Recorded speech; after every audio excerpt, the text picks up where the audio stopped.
আপনার সাথে কি এমনটা হয়েছে? ব্যাংক থেকে টাকাটা কেটে নিচ্ছে, কিন্তু আপনি কোনোভাবে বুঝতে পারছেন না টাকাটা কোথা থেকে কাটছে, অটোমেটিক টাকা কেটে নিচ্ছে। আপনি কোথাও গিয়ে হয়তো সাবস্ক্রিপশন করে রেখেছেন, কিন্তু অটোপে চালু ছিল, সেই জন্য আপনি অটোপেটা কিভাবে বন্ধ করবেন ভিডিওটি লাস্ট পর্যন্ত দেখবেন। সবার প্রথমে আপনার মোবাইলের ফোন পেটা ওপেন করে নেবেন। ওপেন করার পরে এখানে হিস্টোরিতে চলে আসবেন।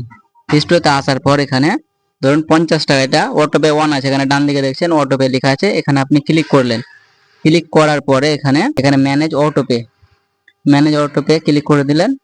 ক্লিক করার পর এখানে স্ক্রল করে উপরের দিকে উঠিয়ে নিলেন। উঠিয়ে দেওয়ার পর এখানে ডিলেট অটোপে অপশনে ক্লিক করলেন। ক্লিক করার পর কনফার্ম অপশনে ক্লিক করলেন। এটা আপনি পিন দিয়ে দিলেন। পিন দিয়ে দেওয়ার পর এখানে রাইট অপশনে ক্লিক করলেন। ক্লিক করার পর এখানে অটোপেটা আপনার এখান থেকে ডিলিট হয়ে গেল। এবার আপনি খুব সহজে ডিলিট করে নিতে পারেন।